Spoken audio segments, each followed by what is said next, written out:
ओम शांति। 26/3/25 की वाणी है। मीठे बच्चे, तुमने बाप का हाथ पकड़ा है।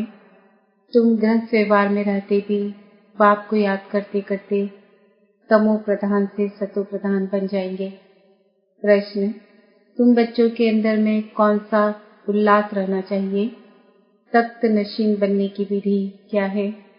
उत्तर, सदा उल्लास रहे कि ज्ञान सागर बाप हमें रोज ज्ञान रत्नों की थालियां भर भर कर देते हैं। जितना योग में रहेंगे उतना बुद्धि कंचन होती जाएगी। यह अविनाशी ज्ञान रत्न ही साथ में जाते हैं। तख्त नशीन बनना है तो माता पिता को पूरा पूरा फॉलो करो, उनकी श्रीमत अनुसार चलो, औरों को भी आप समान बनाओ। ओम शांति। रूहानी बच्चे इस समय कहाँ बैठे हैं? कहेंगे रूहानी बाप की यूनिवर्सिटी अथवा पाठशाला में बैठे हैं। बुद्धि में है कि हम रूहानी बाप के आगे बैठे हैं। वह बाप हमको सृष्टि के आदि मध्य अंत का राज समझाते हैं, अथवा भारत का राइज और फॉल कैसे होता है यह भी बताते हैं। भारत जो पावन था वह अब पतित है। भारत सिरताज था, फिर किसने जीत पाई है? रावण ने। राजा ही गवा दी तो फाल हुआ ना। कोई राजा तो है नहीं, अगर होगा भी तो पतित ही होगा। इस ही भारत में सूर्यवंशी महाराजा महारानी थे। सूर्यवंशी महाराजा और चंद्रवंशी राजाएं थे। यह बातें अब तुम्हारी बुद्धि में है। दुनिया में यह बातें कोई नहीं जानते। तुम बच्चे जानते हो। हमारा रूहानी बाप हमको पढ़ा रहे हैं। रूहानी बाप का हमने हाथ पकड़ा है। भलम रहते गृहस्थ व्यवहार में है, परंतु बुद्धि में है कि अभी हम संगम युग पर खड़े हैं। पतित दुनिया से हम पावन दुनिया में जाते हैं। कलयुग है पतित युग, सतयुग है पावन युग। पतित मनुष्य पावन मनुष्य के आगे जाकर नमस्ते करते हैं।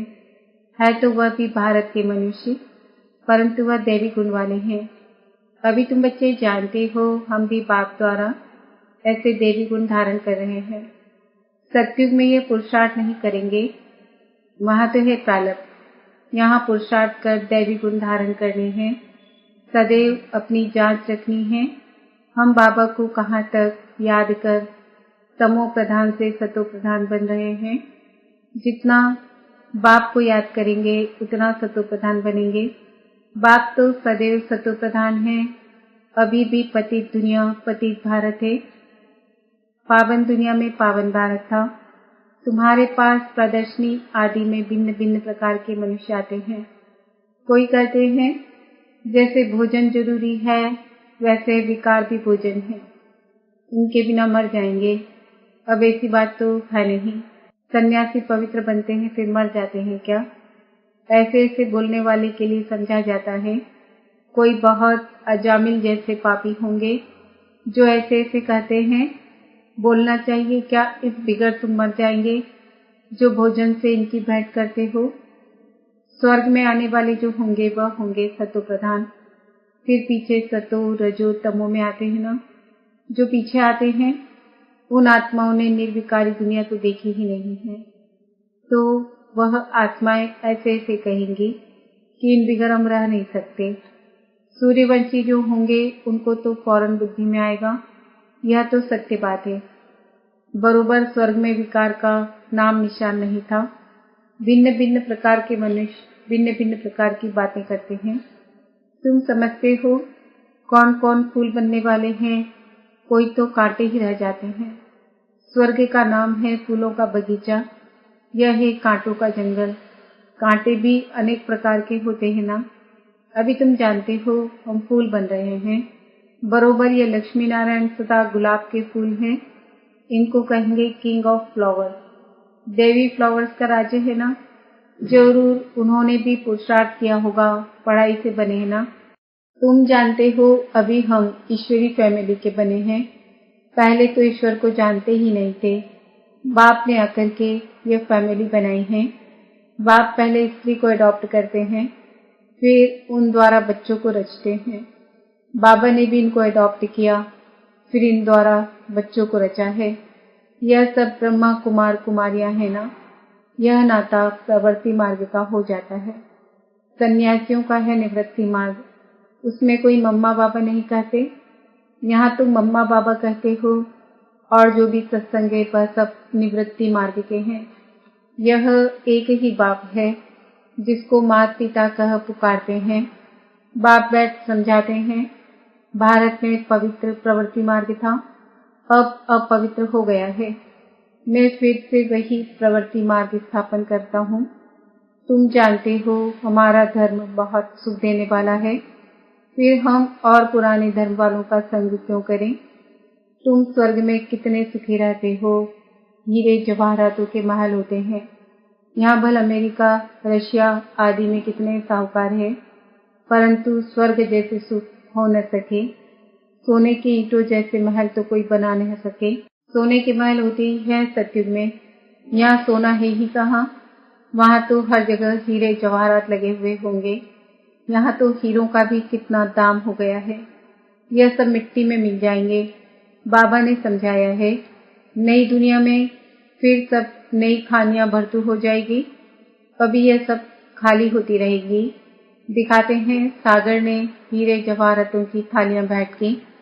हीरे जवाहरात तो वहाँ तुमको ढेर मिलेंगे।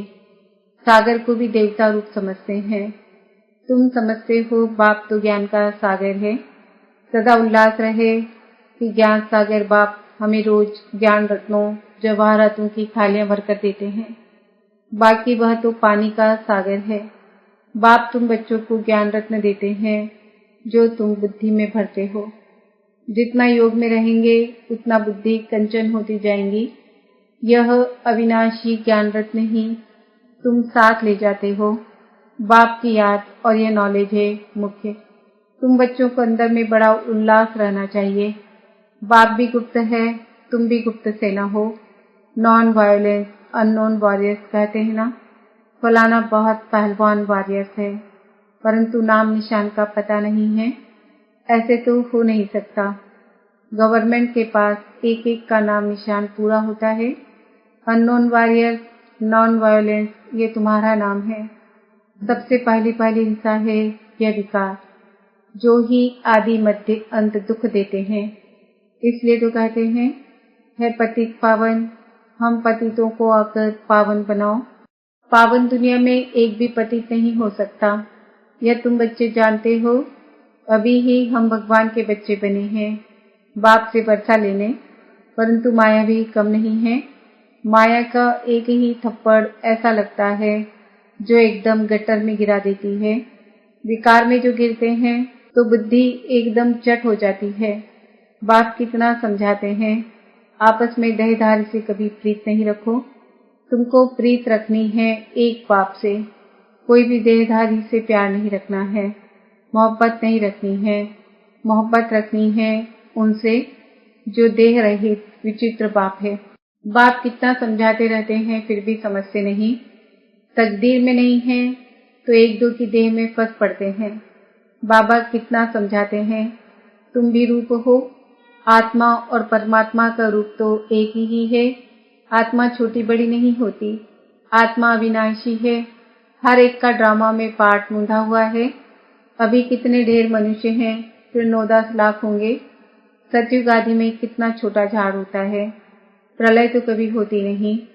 तुम जानते हो जो भी मनुष्य मात्र है उन सबकी आत्माएं मूल वतन में रहती है। उनका भी झाड़ है, बीज डाला जाता है, उनसे सारा झाड़ निकलता है ना। पहले 2 पत्ते निकलते हैं। यह भी बेहद का झाड़ है। गोले पर समझाना कितना सहज है, विचार करो। अभी है कलयुग। सतयुग में एक ही धर्म था तो कितने थोड़े मनुष्य होंगे। अभी कितने मनुष्य, कितने धर्म हैं। इतने सब जो पहले नहीं थे वह फिर कहाँ जाएंगे। सभी आत्माएं परम धाम में चली जाती है। तुम्हारी बुद्धि में सारा ज्ञान है। जैसे बाप ज्ञान का सागर है वैसे तुमको भी बनाते हैं। तुम पढ़कर यह पद पाते हो। बाप स्वर्ग का रचिता है तो स्वर्ग का वर्षा भारतवासियों को ही देते हैं, बाकी सबको वापस घर ले जाते हैं। बाप कहते हैं, मैं आया हूँ तुम बच्चों को पढ़ाने। जितना पुरुषार्थ करेंगे उतना पद पाएंगे, जितना श्रीमत पर चलेंगे उतना श्रेष्ठ बनेंगे। सारा मदार पुरुषार्थ पर है। मम्मा बाबा के तख्त नशीन बनना है तो पूरा पूरा फॉलो फादर मदर। तख्त नशीन बनने के लिए उनकी चलन अनुसार चलो, औरों को भी आप समान बनाओ। बाबा अनेक प्रकार की युक्तियां बतलाते हैं। एक बेग पर ही तुम किसको भी अच्छी रीति बैठ समझाओ। पुरुषोत्तम मास होता है तो बाबा कह देते चित्र फ्री दे दो। बाबा सौगात देते हैं। पैसे हाथ में आ जाएंगे तो जरूर समझेंगे। बाबा का भी खर्चा होता है ना, तो फिर जल्दी भेज देंगे। घर तो एक ही है ना। इन ट्रांसलाइट के चित्रों की प्रदर्शनी बनेगी तो कितने देखने आएंगे। पुण्य का काम हुआ ना। मनुष्य को कांटे से फूल, पाप आत्मा से पुण्य आत्मा बनाते हैं। इसको विहंग मार्ग कहा जाता है। तुम यहाँ आते हो बाप से स्वर्ग की राजाई खरीद करने। यह हट्टी है ना। बाप कहते हैं इस ज्ञान से तुमको बहुत सुख मिलेगा, इसलिए अच्छी रीति पढ़कर पुरुषार्थ करके फुल पास होना चाहिए। बाप ही बैठ अपना और रचना के आदि मध्य अंत का परिचय देते हैं और कोई दे न सके। अब बाप द्वारा तुम त्रिकालदर्शी बनते हो। बाप कहते हैं मैं जो हूँ, जैसा हूँ, मुझे यथार्थ रीति कोई नहीं जानते। तुम्हारे में भी नंबरवार है।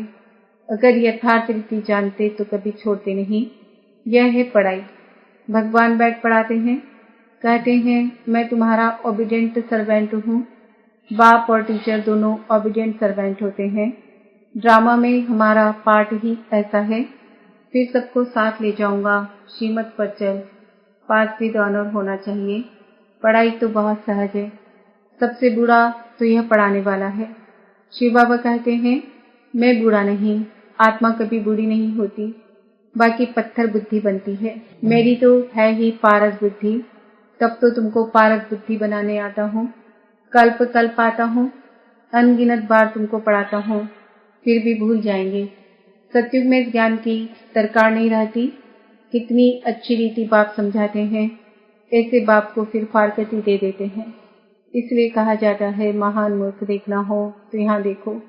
ऐसा बाप जिससे स्वर्ग का वर्षा मिलता है, उनको भी छोड़ देते हैं। बाप कहते हैं तुम मेरी मत पर चलेंगे तो अमर लोक में विश्व के महाराजा महारानी बनेंगे। यह है मृत्यु लोक। बच्चे जानते हैं हम सब पूज्य देवी देवता थे, अभी हम क्या बन गए हैं, पतित भिखारी। अब फिर हम सो प्रिंस बनने वाले हैं। सबका एक रस पुरुषार्थ तो हो न सके। कोई टूट पड़ते हैं, कोई ट्रेटर बन पड़ते हैं। ऐसे ट्रेटर्स भी बहुत हैं, उनसे बात भी नहीं करनी चाहिए। सिवाय ज्ञान की बातों के और कुछ पूछे तो समझो शैतानी है। संग तारे कुसंग बोरे। जो ज्ञान में होशियार बाबा के दिल पर चढ़े हुए हैं, उनका संग करो। वह तुमको ज्ञान की मीठी मीठी बातें सुनाएंगे। अच्छा, मीठे मीठे सिकिंदे सर्विसेबल वफादार फरमान बरदार बच्चों को माता पिता बाप दादा का याद प्यार और गुड मॉर्निंग। रूहानी बाप की रूहानी बच्चों को नमस्ते। हम रूहानी बच्चों की रूहानी माता पिता बाप दादा को याद प्यार गुड मॉर्निंग नमस्ते ओम शांति। धारणा के लिए मुख्य सार। जो देह रहित विचित्र है, उस बाप से मोहब्बत रखनी है। किसी देहधारी के नाम रूप में बुद्धि नहीं फंसानी है। माया का थप्पड़ न लगे, यह संभाल करनी है। जो ज्ञान की बातों के सिवाय दूसरा कुछ भी सुनाए, उसका संग नहीं करना है। फूल पास होने का पुरुषार्थ करना है। कांटों को फूल बनाने की सेवा करनी है। वरदान। एक बाप दूसरा न कोई। इस स्मृति से बंधन मुक्त योग युक्त भव। अब घर जाने का समय है, इसलिए बंधन मुक्त और योग युक्त बनो। बंधन मुक्त अर्थात लूज ड्रेस, टाइट नहीं। ऑर्डर मिला और सेकंड में गया। ऐसे बंधन मुक्त योग युक्त स्थिति का वरदान प्राप्त करने के लिए सदा यह वायदा स्मृति में रहे कि एक बाप दूसरा न कोई। क्योंकि घर जाने के लिए व सतयुगी राज्य में आने के लिए इस पुराने शरीर को छोड़ना पड़ेगा। तो चेक करो ऐसे एवर रेडी बने हैं या अभी तक कुछ रस्सियां बंधी हुई है। यह पुराना चोला टाइट तो नहीं है। स्लोगन। व्यर्थ संकल्प रूपी एक्स्ट्रा भोजन नहीं करो तो मोटेपन की बीमारियों से बच जाएंगे। आज का समान है। मैं आत्मा बंधन मुक्त योग युक्त हूँ। आज के व्यक्त इशारे, सत्यता और सभ्यता रूपी कल्चर को अपनाओ। बाप को सबसे बढ़िया चीज लगती है सच्चाई, इसलिए भक्ति में भी कहते हैं गॉड इज ट्रूथ। सबसे प्यारी चीज सच्चाई है, क्योंकि जिसमें सच्चाई होती है उसमें सफाई रहती है, वह क्लीन और क्लियर रहता है। तो सच्चाई की विशेषता कभी नहीं छोड़ना। सत्यता की शक्ति एक लिफ्ट का काम करती है। ओम शांति।